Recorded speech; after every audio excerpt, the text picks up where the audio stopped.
నిజం 4 అడుగులు వేసేలోపు అబద్ధం 6 అడుగులు చుట్టొస్తుంది. వాస్తవంగా వివేకానంద రెడ్డి గారి కేసులో ఫస్ట్ తెలుగుదేశం ఏం నిజమని చెప్పింది, జగనే మర్డర్ చేయించాడని చెప్పింది, అదే చుట్టొచ్చింది. ఆ తర్వాత మరి వైసీపీ ఏం చేసింది, చంద్రబాబు మర్డర్ చేయించాడని చెప్పింది, అది చుట్టొచ్చింది. ఏది వాస్తవం, ఏమి తేల్లా. తెలుగుదేశం గవర్నమెంట్ ఈలోపు అధికారం దిగింది. అప్పట్లో కృష్ణారెడ్డితో పాటుగా ఎవరైతే వివేకానంద రెడ్డి పిఏ కృష్ణారెడ్డి, అతనితో పాటుగా సెల్ ఫోన్ని దాచమని చెప్పినటువంటి వాళ్ళని వదిలేసి రాజశేఖర్ కానీ సునీత కానీ ఆ సెల్ ఫోన్ దాచిన కుర్రోడు మనోజ్ ఎవరో ఉంది పేరు, అతన్ని అరెస్ట్ చేసి జైలుకి పంపించారు. కథ అక్కడితో క్లోజ్ అయింది. తర్వాత వచ్చినటువంటి వైఎస్ఆర్ కాంగ్రెస్ పార్టీ సిట్ వేసింది, అసలు ఏమీ తేల్చలేదు. అందువల్లనే ఇప్పుడు ఈ కేసు ఇక్కడ దాకా వచ్చింది. ఇక్కడ మెయిన్ ప్రధానంగా గుర్తుపెట్టుకోవాల్సినటువంటి అంశం ఏంటంటే, ఇప్పుడు మాట్లాడుతున్నటువంటి వాళ్ళు, అంటే మనం ఈ మాట అనగానే సూట్ కేసులు పంపిస్తారు, ఈ దరిద్రాన్నంతా వదిలేద్దాం.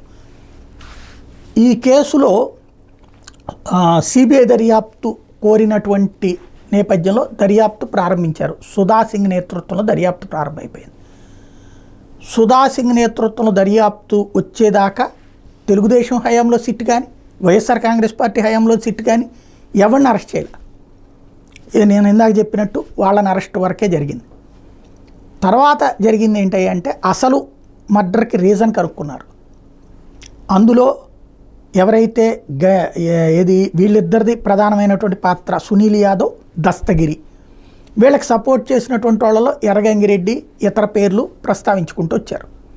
అయితే అసలు సీన్ అక్కడ ఎక్కడ లాజికల్ ఎండింగ్కి వచ్చిందంటే, వీళ్ళు 2 పాయింట్లు ఫస్ట్ రైజ్ చేసింది బెంగళూరు సెటిల్మెంట్ అని అందరూ భావించారు. నేను కూడా అప్పుడు వీడియో కూడా పోస్ట్ చేశాను, బెంగళూరు సెటిల్మెంట్ ఇష్యూ అన్నటువంటిది వస్తుంది అనేది. బెంగళూరులో ఒక వ్యక్తి దగ్గర ఉన్నటువంటి డాక్యుమెంట్లు, ఏవైతే ఆస్తికి సంబంధించిన డాక్యుమెంట్లు ఉన్నాయి, అది నాకు ఇప్పించమని అడిగితే ఆ సెటిల్మెంట్ కోసం వెళ్తే దాంట్లో మర్డర్ జరిగిందా అన్నది ఆనాటి అనుమానం. కానీ ఆ సుధా సింగ్ దర్యాప్తులో అసలు అందులో సెటిల్మెంటే జరగలేదు. ఆ డాక్యుమెంట్లు ఇప్పుడు పోలీస్ కస్టడీలో ఉన్నాయి. పోలీసులు ఒక కేసులో ఆ డాక్యుమెంట్స్ని స్వాధీనం చేసుకుని ఉన్నారు. కాబట్టి ఒరిజినల్ డాక్యుమెంట్ అక్కడే ఉన్నాయి. ఇప్పుడు వివేకానంద రెడ్డి మర్డర్ చేసే డాక్యుమెంట్లు అవి పట్టుకెళ్ళారనడానికి లేదు. అక్కడతో ఆ పాయింట్ క్లోజ్ అయిపోయింది. నెంబర్ 2, మరి ఎందుకు జరిగింది అంటే, అందులో సునీల్ యాదవ్ తల్లితో వివేకానంద రెడ్డికి ఉన్న అక్రమ బంధం, తాగినప్పుడల్లా అమనాభూతులు తిడతాడని చెప్పి తేలటం, దానికి తోడుగా దస్తగిరిని డ్రైవర్గా తీసేయడం, అతనికి దాదాపుగా 14 లక్షలు ఒక అమ్మాయి చేత ఇప్పించాడు, 2 లక్షలు ఇంకొకరి చేత ఇప్పించాడు. వివేకానంద రెడ్డి దగ్గర ఆ డబ్బులు ఉన్నాయి కానీ ఇవ్వట్లేదు నీకు అని సునీల్ యాదవ్ చెప్పి దస్తగిరిని పట్టుకుపోయాడు. సునీల్ యాదవ్కి ఒకటి తన తల్లి ఇష్యూలో ప్రాబ్లం ఉంది, రెండోది మాటకారి, ఎవరినైనా కనిపించేయగలడు. ఏ స్థాయిలో అంటే, ఇప్పుడు అతను ఉన్నటువంటి చెంచల్గూడ జైల్లో తాజాగా వినబడుతోంది 24 లక్షలు జైలు అధికారుల చేత అప్పులు తీసుకున్నాడట, జైలు అధికారుల దగ్గర అప్పులు తీసుకున్నాడట. ఇట్లాగే నమ్మించి ఒకప్పుడు కనుక వాడు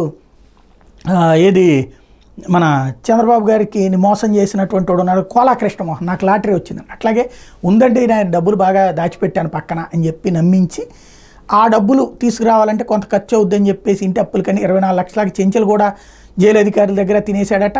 అట్లాగే కడప జైల్లో ఉన్నటువంటి వాళ్ళ దగ్గర కూడా అట్లాగే వాళ్ళ దగ్గర కూడా అప్పులు తీసుకున్నాడట. అంత మాటకారి వాడు ఇతను 100 కోట్ల రూపాయలు ఉన్నాయి, వజ్రాలు అమ్మాడు, ఆ డబ్బులు వచ్చేసినాయి, కానీ నాటకాలు ఆడుతున్నాడు, మనం వెళ్ళి మర్డర్ చేద్దామని చెప్తే నడిచింది.